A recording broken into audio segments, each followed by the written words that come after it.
Hey guys, M12 here. I'm back with another redstone video. Today I'm going to be showing you a new type of combination lock that I've made. Now, the reason I'm showing you this is that there's pretty much an easy way to get around all of this without having to worry about the code, but there's a reason why I'm showing you this. When I play like free-for-all survival with my friends and whatnot, we like to play games where you cannot modify someone else's house in any way, shape, or form or enter it without their permission. Sort of like a safe zone, otherwise people would get spawn camped with, like, people with full diamond swords and whatnot. Like, full diamond armor and diamond swords. And whatnot, but if you play like that, or have a way where you cannot modify houses, this is pretty much the easiest way to get into someone else's house.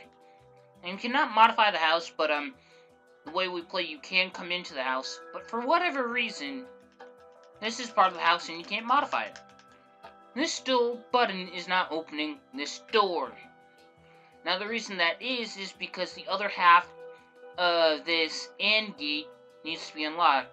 Because AND gate needs just not one input, but it needs this input, it needs this input, and this one. It needs two in order to activate the door.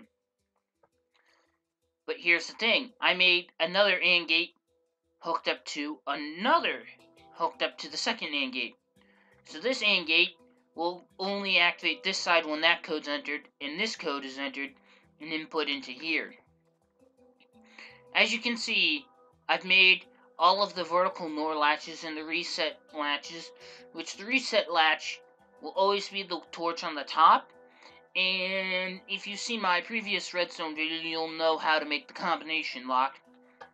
I go into in-depth detail in another video, which will be in the description, if you guys need to go check that out. And as you can see here, that activating this half. Now you could activate this,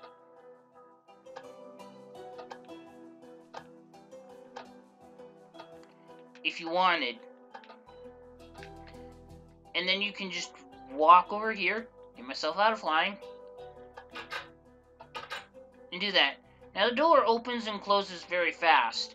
Now you can increase how long the redstone signal lasts by putting this down. It might give you a better chance of doing it, of getting through there. See, it waits a few seconds. You can increase that with repeaters, but this piece of redstone right after the torch has to be there. It cannot be a repeater. I could do this. In this situation, this is probably the most I could have. And I'll show you again. And it stays open for a little bit longer. Stays open for 16 extra ticks, because each 4 repeaters is 4 ticks while it's maximum setting. But not only that,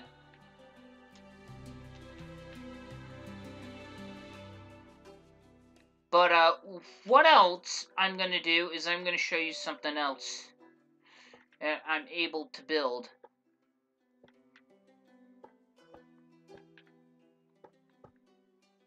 Now I'm making an arc over this, and there's a reason. I don't want this to interfere with this redstone in any way, shape, or form.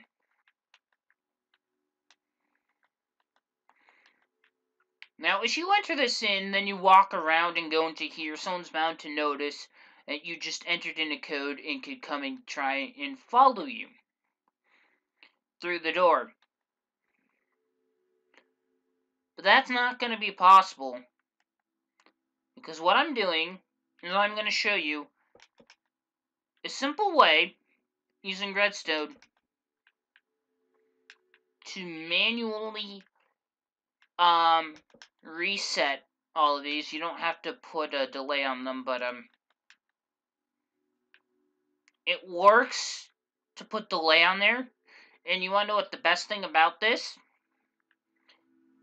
which most people don't realize, is that if you reset something, midway while they're putting in the combination after you watching them do that, they won't know that, because you could cover this up so that you don't see the redstone and all you see is the buttons and the signs representing numbers above them.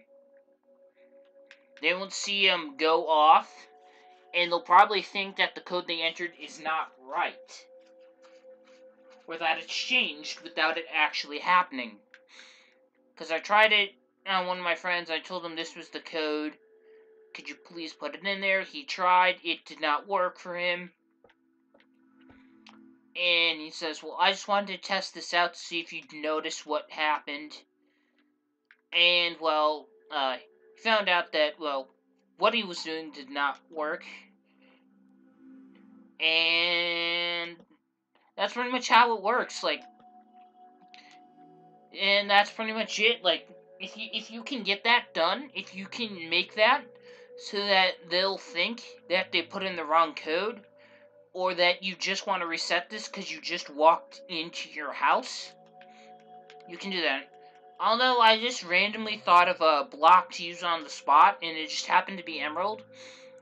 There's no way you're gonna find enough emeralds and a lot of emeralds to do this. It's gonna take forever. I suggest using something more along the lines of wood or cobble or whatever works with your house. But by putting that down, as you can see, those torches went off. And these torches went off. I just reset both of these. So this is a reset to the combination lock, which eventually will come down over here and reset all of this, so that I can no longer open the door, as you can see. And I have to do that. And if you know someone's trying to enter in the combination lock, you can keep resetting this so that they'll keep trying, but find out that they can never get it right. Or, what's even better, which is something I've learned how to do, is this. Increase the delay. You give these lots and lots of delay. And there's a reason why. This gives everyone a time limit to put in the code before it resets. Which is another thing that I'm going to go over. And how do you do that? I'm just going to put in a few of these. Like, a time before it resets. So you'd have to put in the code and get to the door and press the button before these things deactivate. But how do you get something to reset? And how to reset? That's mainly